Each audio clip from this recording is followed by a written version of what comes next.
This is San Diego News Daily. Hello and welcome to San Diego News Daily. I'm Dana Williams. In North County, the city of Carlsbad is warning everyone of bluff erosion at one of their beaches. The city says the coastal trail area just north of the intersection of Carlsbad Boulevard and Solomar Drive has started to crumble. They say large holes have appeared and they're urging everyone to avoid the area. This morning, officials are warning that king tides could exacerbate flooding. The city of San Diego released a statement saying that local leaders are preparing for more wet weather. They also warned that while the city is taking steps to prevent flooding, San Diegans are urged to plan ahead. If you experience any storm-related issues such as flooding or fallen trees, you can get help by using the city's Get It Done app. And this is the final day you can park for free in most of Balboa Park. The city of San Diego will start charging online and through new kiosks tomorrow. Most expensive rates are going to be the lot behind the Organ Pavilion. For parking near the Space Theater and at the Carousel, that will cost $16 a day for out-of-towners and $8 a day for San Diego City residents. To get the lower rate, you have to register online to verify your residency. That takes 2 business days. And once it's verified, your online payments are automatic, but still need to be made before you visit. For now, these kiosks that you see only have non-resident rates. The city is working with the vendor, hoping to add the lower rate sometime in the future. So plan to pay full price unless you've been verified and pay online. And it is the final day of the post-holiday rush. People are returning home after celebrating Christmas and New Year's. AAA says today is one of the busiest days of the travel season. Around 85,000 people are expected to travel through San Diego International. For those heading that way, the busiest times curbside are expected to be between 9:30 in the morning and around noon. So if you're catching a flight today, make sure you leave with enough time. And dozens of San Diegans voiced their concerns about the military operation in Venezuela during a rally at Waterfront Park. NBC7's Jeanette Casada spoke to some of them. Dozens of San Diegans came out against the Trump administration's decision to conduct a military operation in Venezuela. Demonstrators took part in a No War on Venezuela protest outside the county administration building. While demonstrators stood holding posters, signs, and flags, speakers voiced their concerns, accusing the U.S. government of committing an act of war and claiming the Trump administration is stealing Venezuela's oil and increasing power in Latin America. He's not hiding. He's doing it just because he doesn't like the politics of another country.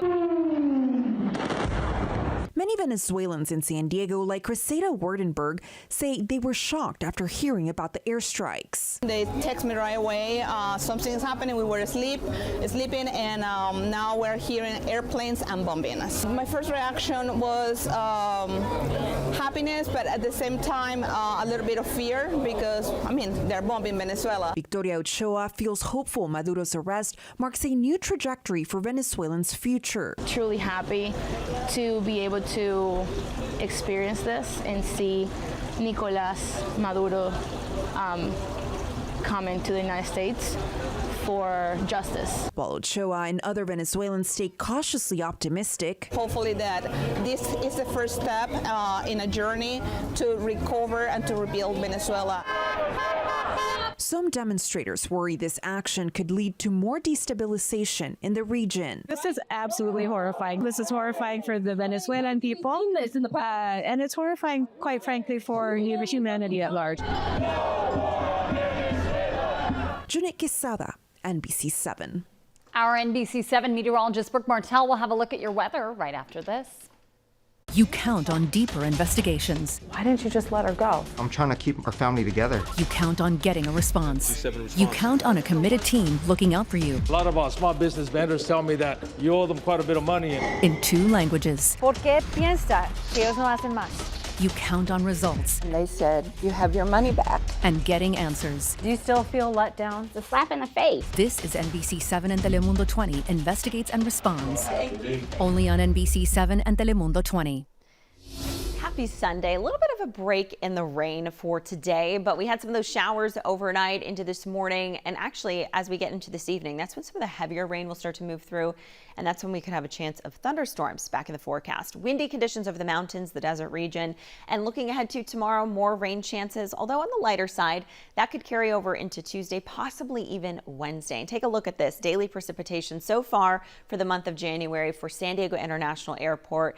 We beat the average on Thursday, on New Year's Day, getting over 2 inches of rain. You can see the normal rainfall for the entire month is 1.98 inches, and these amounts just continue to go up as we get more rain in the forecast. Let's time a couple things out for you. This model is showing that we'll have some cloud cover right around 11 this morning, and then going into about 3 o'clock, 4 o'clock, increased cloud cover. Right behind that will be somewhat of a second wave of this first system that we got last night into this morning. So this is part 2, and that starts to develop as we go into about 7, 8 o'clock this evening. Coming from the north, it'll break up, but it does have the chance, like I said, to be heavy at times, as indicated by the yellow and orange coloring. This takes us into Monday morning for that commute. Light spotty showers, still a possibility by that time.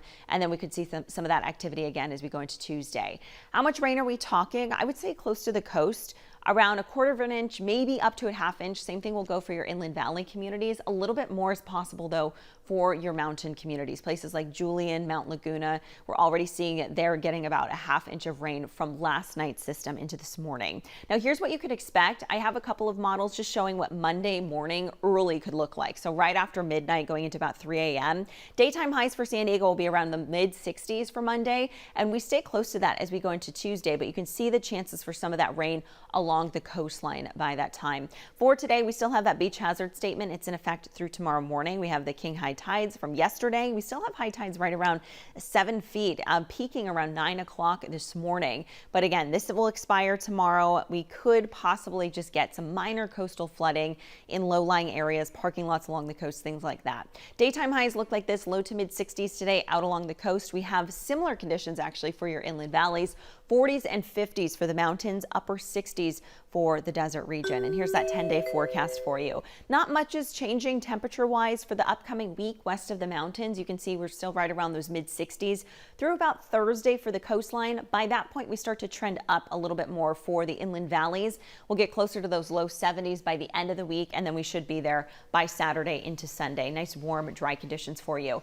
Same trend here for the mountains, although a cooler start to this upcoming week with some upper 40s. We'll get back into those 50s and be close to the upper 50s by next weekend, and some 70s will be back for the desert region. It looks probably by next Sunday, Dana. Brooke, thanks so much. And you just heard it, but we had rainy conditions this week, but thankfully the weather cleared up just enough for a beloved San Diego holiday tradition. The crowds came out Friday morning for the Holiday Bowl Parade.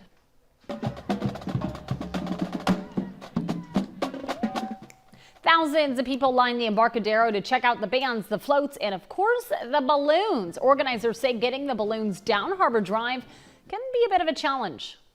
Each staff member will train the volunteers on that balloon as they're walking down the route. Make sure we don't hit any lights, make sure we don't hit any palm trees. Palm trees are sharp, and just make sure that it has the presentation is really good. And this is a great fun fact. Organizers say this parade has more giant balloons than any other parade in the country, including the Macy's Thanksgiving Day Parade.